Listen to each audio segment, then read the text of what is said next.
understand the very basic aspects of this topic, two things we need to be clear about in order to be able to tackle any probability question. The first is, how do you work out a probability in any situation, no matter what the situation is? And second is, how do we interpret these important words and versus or in terms of the math equivalent? So you need to be very clear about that. If these two fundamental things are clear, then a lot of probability already has been taken care of for you. So today I'm going to address these two basic things for you. Now, let us start with the basic definition of probability, okay, which is going to apply to any situation that you're going to see. Okay, this is the very basic definition, no matter which probability you're talking about. Ultimately, it has to be worked out in this manner, which is that in the denominator, we talk of total possible outcomes. Okay, I'll explain to you with the help of examples soon. So total possible outcomes we are going to calculate for any situation. And in the numerator, we are going to put the value for valid outcomes. Valid means what are we seeking? In every question, when you say what is the probability of something, something, we are trying to seek something. We are looking for some event. We are looking for something happening. So what is that? How many outcomes match? That is your numerator. And this fraction that we work out gives us the probability, okay, in every situation. So let's take some quick examples. The easiest of examples is tossing a coin, for example. Now, when you toss a coin, you can have head and tail. You can also look at a toss of coin as win and lose. It doesn't matter which way you look at it, the approach is going to be the same.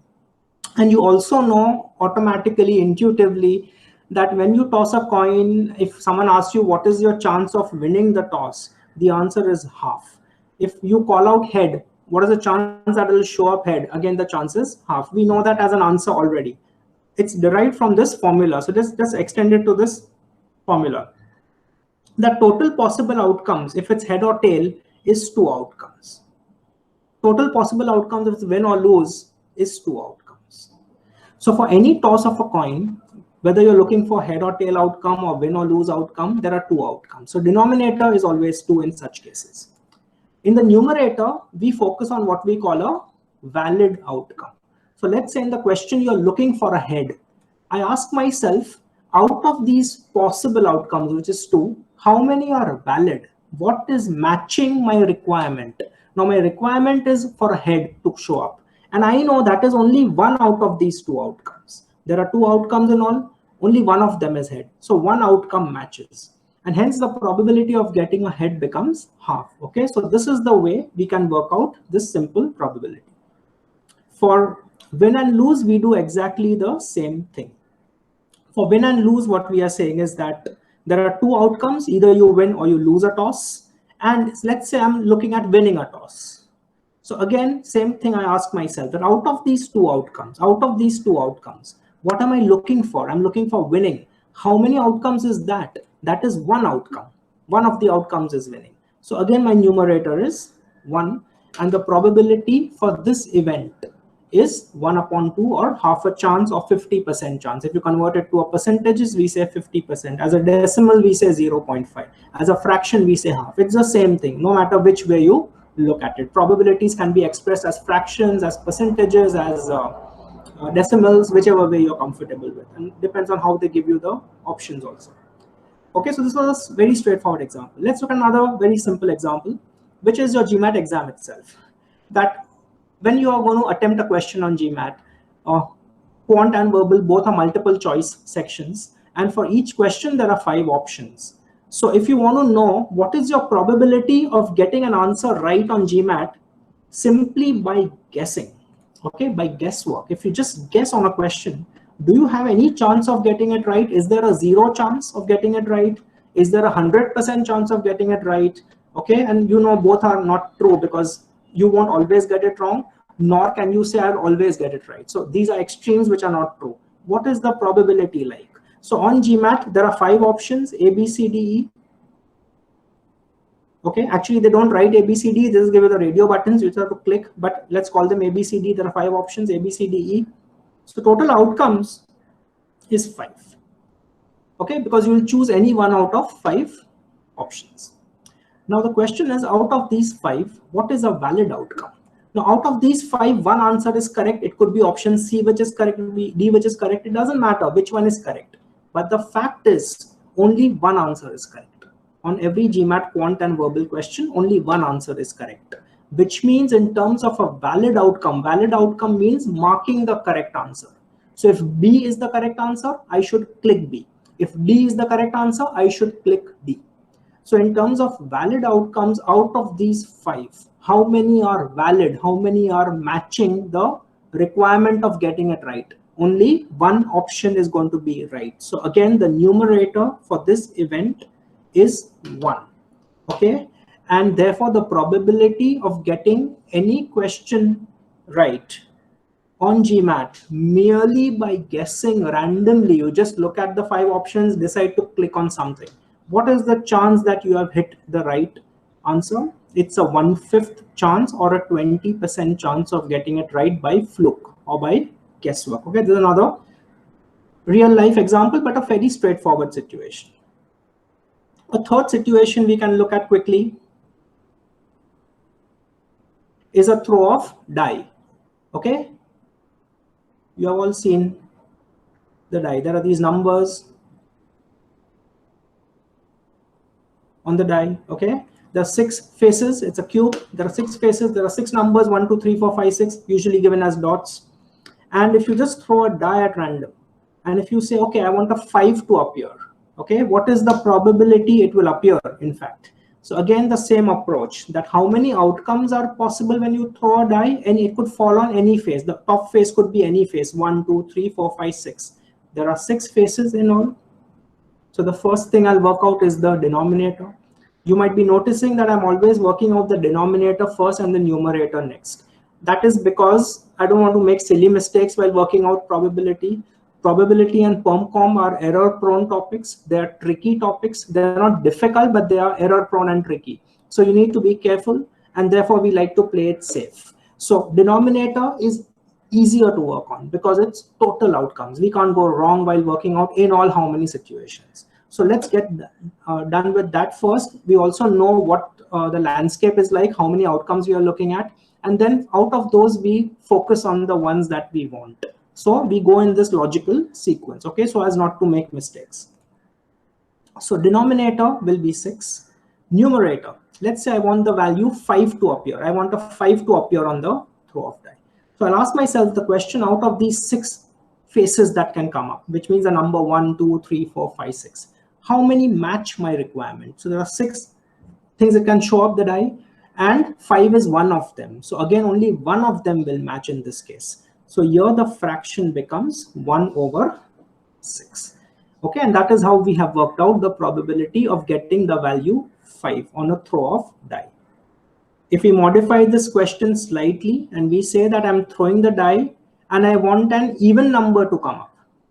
Okay, so now I start off in the same way.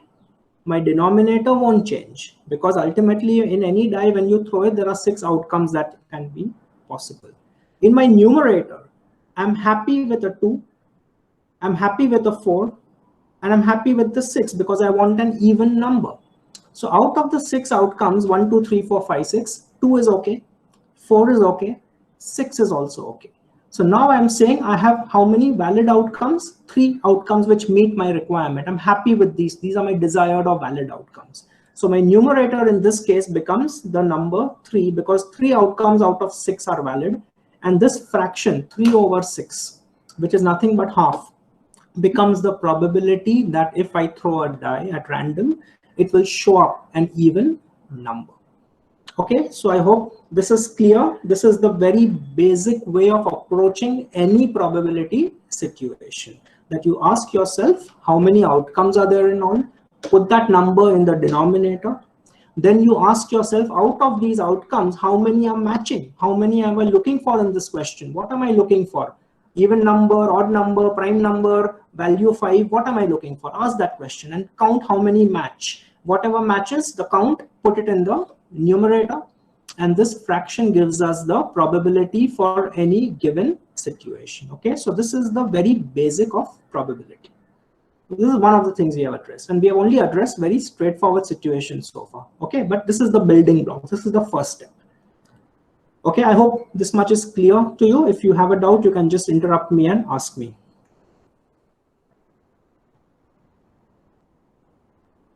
Now we move on to the second basic concept which you need to be clear about, which is the and versus or interpretation. Now, why does this and versus or thing come into the picture in probability? See, what we discussed so far was a simple situation with only one thing happening, like only one toss, only one throw of die, only one answer being marked on GMAT. So when it's straightforward, it's not so complicated. But what happens is on questions, they tend to combine events for you. That's where it becomes slightly more challenging at times. So when we start combining events, then we need to logically be clear, how are we combining these events? Are we anding them or are we oring them? Because these are two important English words that will enter the picture, that what are we doing with these events and how do we therefore get the math equivalent of what we are doing. Okay, so let's start with a simple example first. Let's say we just discussed that when you guess on GMAT, we worked out the probability of getting an answer right by guesswork. Okay, and if you recall, it was 1/5 because there are 5 options, one of which is right. Now let's say I want to know the probability of getting the first 3 questions in my quant section right by guesswork, which means if I decide to simply guess on question number 1 in quant, question 2 in quant, and question 3 in quant, what is the probability I get all of them right? I'm looking at all correct, 3 on 3, just by guessing. Is there a good chance? Does the exam allow guesswork? Does it allow people to get away with guesswork? That's what I want to know, just out of curiosity. Okay, so let's say I want to figure that out. Now let's understand how we deal with this situation. First of all, the thing that has changed versus all the previous examples is, even though we are looking at one big event, which is marking 3 answers, ultimately there are 3 events taking place, if you think about it. Because in reality, when I look at question 1, I will click. When I look at question 2, again I will click. When I look at question 3, again I will click. So in reality, I'm not going to mark just one answer, or I'm not going to submit just one event. There are 3 events happening back to back. And therefore, we need to look at them as 3 events in a sequence, which is question 1, question 2, and question 3. I want question 1 to be right. I want question 2 to be right. I want question 3 to be right. And when you say this also to yourself, what you will say in English also, the way you say it in verbal form, you will say, I want question 1 to be right, and question 2 also to be right, and question 3 also to be right. So the word that we have automatically used is the word and. I'm not saying I either want question 1 to be right, or I want question 2 to be right, or I want question 3 to be right. That's not what we are trying to do. Okay, understand that distinction very well. I'm saying I want 1 correct, and 2 correct, and 3 correct to meet the requirement of the question that all 3 are correct. Otherwise, all 3 won't be correct. So this is the wording I'm saying. Question 1 right, and question 2 right, and question 3 right. So already it's pointing to the usage of and, which means we are going to multiply. Okay, now let's see. For the first event, let's go step by step. Question 1 I'm submitting. So again, the other thing to understand is, don't complicate it, just look at them as question by question, not as a group of 3 questions. So question number 1, when I submit, we go back to the basics that we just discussed. There are 5 outcomes,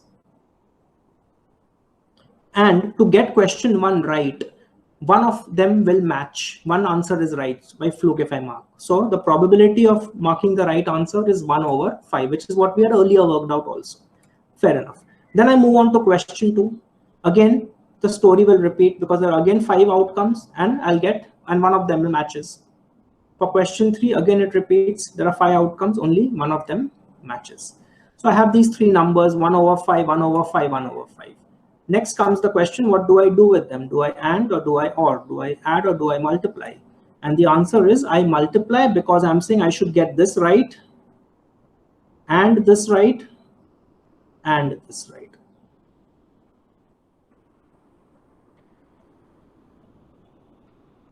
This is the answer. 5 into 5 into 5 is 125, 5 cube in fact.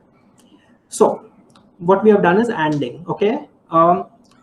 Remember, as a rule, consecutive events will always AND, because when you say consecutive events, it means in sequence, in succession, this followed by this, followed by this, and. So always the consecutive events will have an AND in them, okay? And exclusive, we'll come to that example. Exclusive events will have an OR, okay? But consecutive events will have an AND.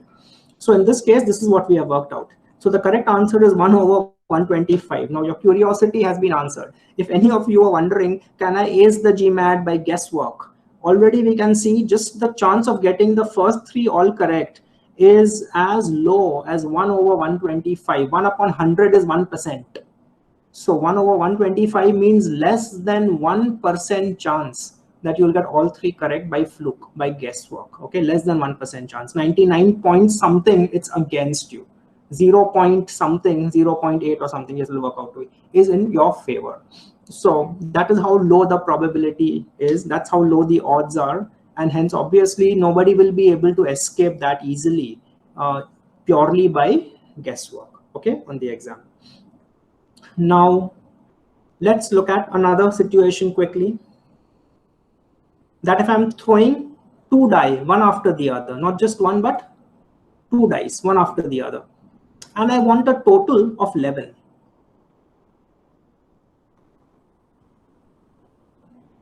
I'm throwing two dice, one after the other. I want a total of 11 to come. Now, if you think about how to get 11 with a throw of dice, there are not too many combinations because you can't go beyond 6 on any of them. So max is 6, okay? And if you have 1, 2, 3, 4 coming, then you can't add up to the balance also. So there are only two outcomes, which is 5 on the first die and 6 on the second. Again, just mark the language we are using. 5 on the first die and 6 on the second. Okay, so I've used the word and. 5 on the first die followed by 6 on the second. Consecutive events. I'm throwing the die once and then again. So again, the and logic is coming here. Your and logic is coming. Or, I've said another word. 6 on the first die and 5 on the second. Because this is a completely different outcome. So on the one hand, one situation is I throw a 5, then I throw a 6. Or exclusively on another day, at another time, in a new event, I can first start with a 6 and then follow it up with a 5. So this is how both the words are now entering the picture. The and is also coming, the or is also coming. So let's work out the probabilities. There are 6 outcomes. To get a 5, one of them will match. So 1/6 is the chance. Again, there are 6 outcomes with a fresh throw of die. To get a 6, one of them will match. Or plus sign. And as we have already discussed, multiply sign. Again, to get a 6 out of 6 outcomes, to get a 6, that's one of the 6 outcomes. So 1/6 chance. Then again, 6 outcomes to get a 5, 1/6 chance. So again, we are looking at this kind of a thing, which we again multiply. So the final calculation, 1 over 30, so 1 upon 18, okay? The final answer is not so important. The process is more important to understand, okay? The math you can always do in a few seconds later on. But this is really the main challenge, okay? If you go wrong here, the math will be irrelevant, okay? So the focus has to be on these things, not on the calculation part, but on the getting the numbers right. And why are we multiplying? Why are we adding? That is the logic which you need to understand out here. Okay, so I hope this is clear so far, is it? So then we can move back to the question that I'd given you. So now let's move back to the question. Try to solve it on your own. It's okay if you don't get it, okay? We are not even here to see miracles happen that in 15 minutes probability will be crystal clear, okay? Sometimes it'll take you time to go back to what is being discussed, to review it once more, then to get a hang of it, okay? But I think whatever we have touched upon, if you have understood that and you apply that approach, you should be in a position to answer this question correctly. So take a look at this question, and then I'm just sending you a poll to mark the answer for this one. So you can just submit your answer.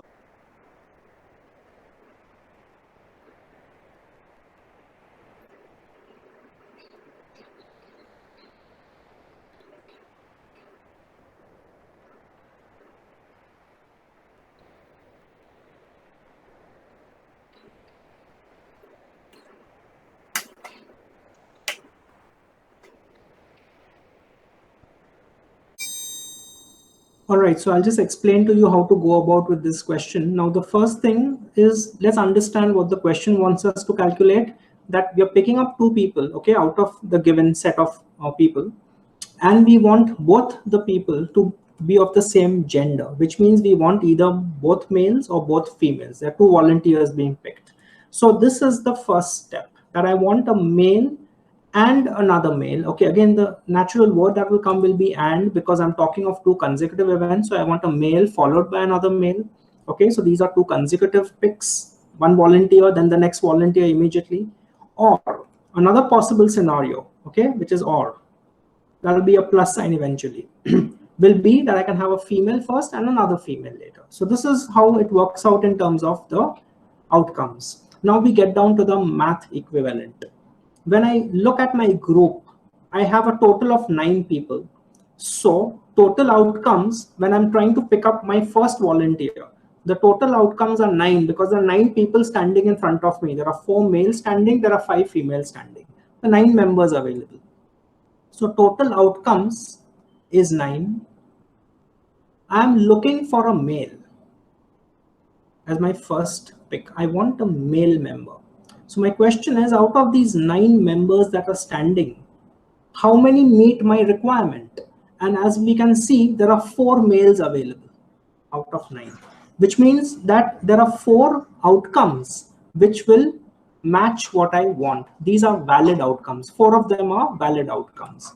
So my numerator for my first pick will be 4, and the fraction 4 over 9 is the fraction for getting a male member in the first pick itself. Fair enough? So this is the first thing we have done. Now we are moving on to picking up one more member. For the second member, it's important again to understand what the denominator will be. Okay, it will not be 9 anymore. Now the question is, why will it not be 9? Because out of 9 people, one volunteer has already been chosen. So when I go to choose the second volunteer, I do not have 9 people standing in front of me, but only 8 people available now, because one person has already been taken out in this case. Now, if you're wondering why we didn't do this for the GMAT guesswork or for the die throw, it's because in GMAT questions, question number 1 has 5 outcomes, question 2 again has 5 options, question 3 again has 5 options. So we don't need to reduce, because again and again 5 options are coming. In a throw of die, every time the die will have 6 numbers available. But in this question and in such questions, if I pick up one person, that person has been selected. He's out of the lot. I've told, okay, you come and stand here, please. So that person has already been taken out of the group.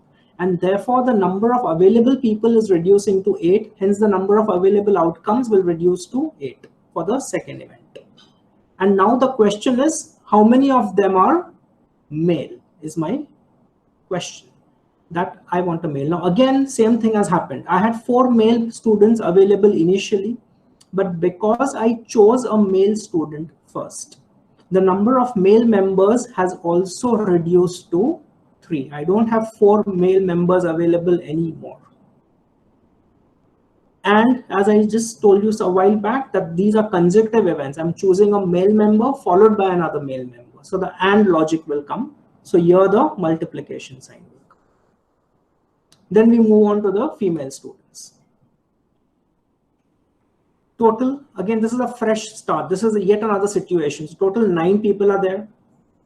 I want a female member first, and there are 5 of them. So 5 valid outcomes. So 5/9 is the chance of picking up a female member at random from a group of 9 people. Now that I've chosen one member, when I pick up my second member, again, the strength reduces to 8 for the same reason, that there were 9 people. I picked up one female member. So now only 8 are available to choose from. And I want another female member.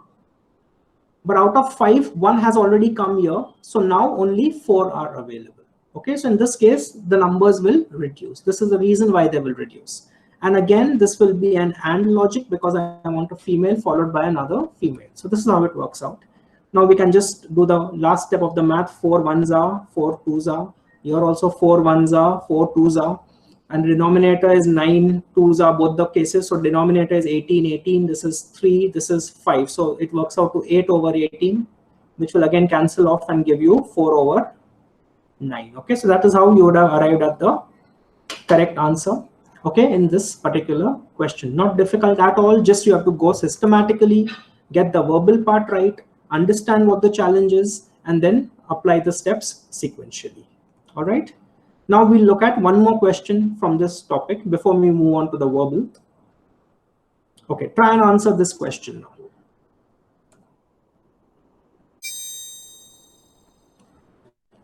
Okay, so let me explain to you how a question like this can be tackled, again using the same basic concepts that we have touched upon, which is the basic definition of probability and the and versus or logic.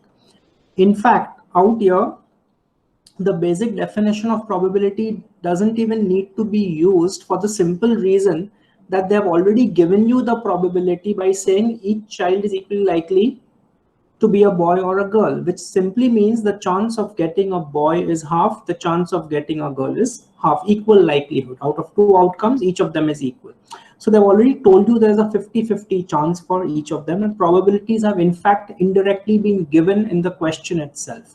The challenge is to combine these probabilities of boy probability and girl probability with the given situation.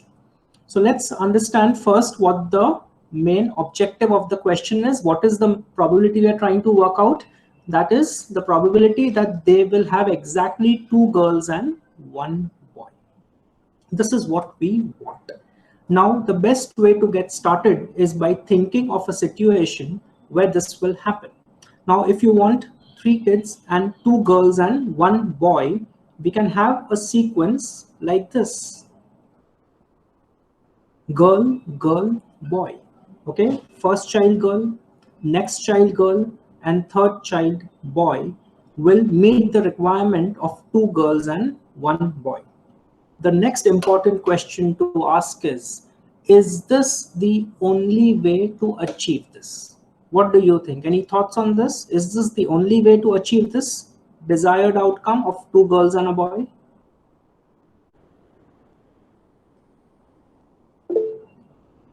That's right, yeah, Jay Singh. So this is not the only way, because this is one specific sequence we thought about. First girl, then boy. But it need not happen only this way. So immediately you will say that I can either have a girl, followed by a girl, followed by a boy, or, again the important word we'll touch upon is or. I can first have a girl, then have a boy, then have another girl. Now the question is, are these the only 2 ways? You'll say no. Or I can also have a boy first, a girl next, and again a girl next. Is there any other way? Then you'll say no. I have exhaustively checked. So GGB, GBG, and BG. These are 3 sequences that are possible, which will meet the requirement of the question that you need 2 girls and a boy. Now we get down to the math. Okay, so it's very important, before you dive to the math part, you need to be clear about what we are trying to work out, okay, and get the anding and the oring also correct. Now, when we talk of the sequence, as we have been already seeing, any such sequence, you'll know this by heart once you start practicing this topic, that any consecutive events, any sequence of events will always be an and, because I'm seeing a girl and another girl and then a boy. I'm saying or a girl, then and a boy and a girl. So the and logic will come in. And the chance is already given as half. So there's nothing to be done in terms of working out the probabilities. Getting a girl is half a chance. Getting a girl again is half a chance. Getting a boy is also half a chance. And these are consecutive events, so this is multiply. Again, plus. Getting a girl is half a chance. Getting a boy is half. In fact, you can realize all of them will be half times half times half only. Because ultimately, no matter how we shuffle them, the sequence, each of them is half. So halves shuffled among themselves, the product will remain the same. So this is what we are going to work out here. And again, this or will become a plus. So 1/8 plus 1/8 plus 1/8, which will be 3/8. So that will point to option A as the correct answer.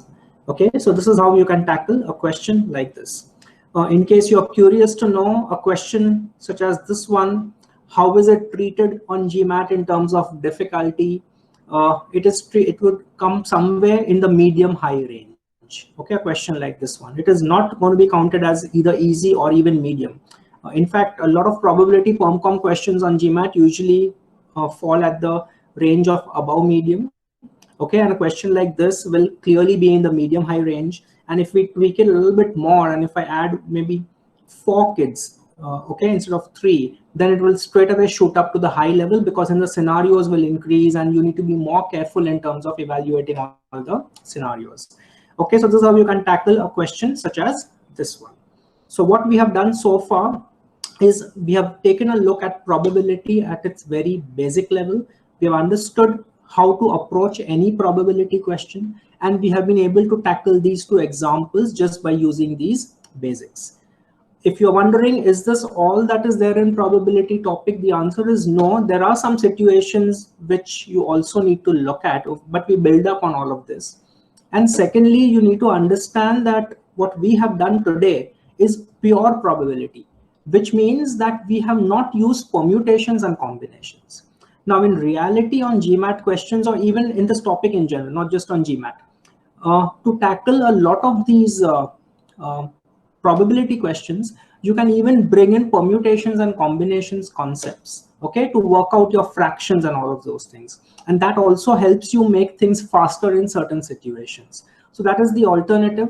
But today we are not doing it, because if we start looking at it that way, then first I have to explain to you PermCom as a separate topic and then integrate it with probability. Okay, but once you learn both the topics, then your preparation for this topic becomes even stronger, because now you have not 1 but 2 approaches. What we have discussed right now is just using probability and the fractions. And then if you have PermCom available, you can work out some of the fractions faster. Okay, so that would be the alternative way of going about with these questions. In other words, in a lot of quant topics, there is more than 1 way of approaching the question. In the class, of course, we try to look at all the possible approaches. So had I been discussing this question in the actual PermCom probability session in class, I definitely would have looked at both the methods for a question like this. Not just one approach, but this is one way of doing it. Alternatively, using PermCom, this is the other way of doing it. Okay, so we have multiple things to look at, and we try to cover as much ground as possible so that you are prepared, I mean, in a way that you can adapt to newer situations more easily, because you have multiple approaches available with you. And when you prepare yourself in this manner, rather than a very rigid manner, see, these are also topics where a lot of candidates try and prepare very rigidly. They try and mug up things on probability, on PermCom and all that. That is bad preparation, because that way you cannot tackle the challenge of questions on the exam. The exam creators are much smarter. They are always a step ahead of you. And they'll give you those interesting situations, a small tweak in the question where you will suddenly not know what to do based on the marked up approaches that you have.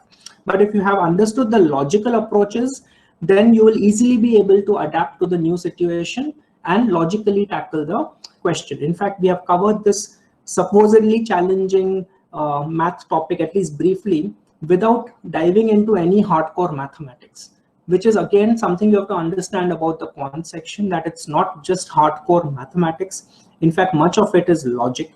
It is built up on a math base, so that math foundation needs to be clear, but thereafter it's all logic. In this last example that we discussed, I mean, the math was so easy, it was half a chance. So we were just doing half multiplied by half multiplied by half. There was no big deal as far as the math part was concerned. The challenge was getting the sequences right, getting to know the fact that there is more than 1 sequence eligible, not just one of them, and then just doing the steps as they follow.